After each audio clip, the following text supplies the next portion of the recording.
ఒక కుటుంబంలో అంటే మేము మధ్యతరగతి కుటుంబం నుంచి వచ్చాం కాబట్టి మేము మీకు షేర్ చేసుకోవాలి. మా నాన్నగారు చాలా సాధారణమైనటువంటి ఎక్సైజ్ డిపార్ట్మెంట్ ఉద్యోగి. చాలాసార్లు ఆర్థికంగా మేము చాలా ఇబ్బందులు పడిన సందర్భాలు ఉన్నాయి. ఒక్కొక్కసారి ఏ రోజు రేషను ఆ రోజు తెచ్చుకొని జీవితం గడిపినటువంటి రోజులు నాకు ఇంకా బాగా గుర్తున్నాయి. అలాగే మా పెద్ద చెల్లెలకి ఒంట్లో బాగలేకపోతే హాస్పిటల్కి తీసుకెళ్ళి చూపించడానికి కూడా ఒక 5 రూపాయలు కూడా లేనటువంటి పరిస్థితులు మాకు జరిగినాయి. సో అప్పుడు మాకు తెలుసు ఒక ఇంటికి ఆ ఇంటికి సంబంధించిన ఏ పిల్లలకు పెద్దవాళ్ళకి ఎవరికైనా సరే ఒక వైద్యానికి సంబంధించిన పరిస్థితులు, ఒక అనారోగ్యానికి సంబంధించిన పరిస్థితులు వచ్చి ట్రీట్మెంట్ చేయాలంటే ఎంత అవస్థలు పడతారు.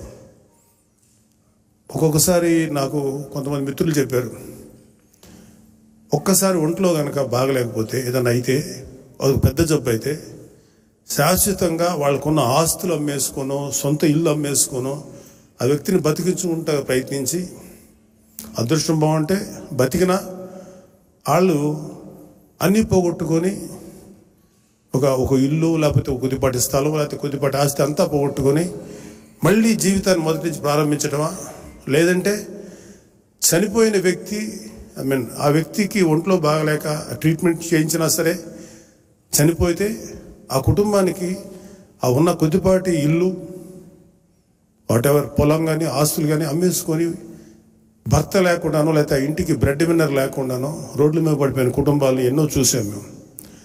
బహుశా మన నాయకుడు పవన్ కళ్యాణ్ గారు ఇలాంటివి కోకొలలు చూస్తుంటారు. అందుకని ఆయన మనసు కరిగి ఆయనకు ఏదైనా చేయాలనే ఆలోచన వచ్చినప్పుడు ఆయన ఆలోచన నుంచి వచ్చినటువంటి ఈ గొప్ప కార్యక్రమమే జనసేన క్రియాశీలక మెంబర్షిప్ కార్యక్రమం.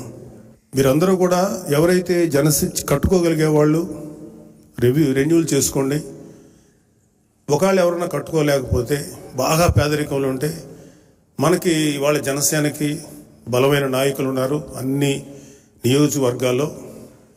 వాళ్ళకి జనసేన క్రియాశీలక సభ్యత్వం తీసుకోవాలని అనిపించినా ఒక 500 కూడా కట్టలేని పరిస్థితిలో ఉన్న వాళ్ళకి ఒక్కొక్క కార్యకర్త అంటే కాస్త సంపాదించుకున్న కార్యకర్త కానీ డబ్బున్న కార్యకర్త కానీ నాయకులు కానీ వీర మహిళలు కానీ ఒక వ్యక్తికి మీరు స్పాన్సర్ చేయండి ఒక 500 రూపాయలు.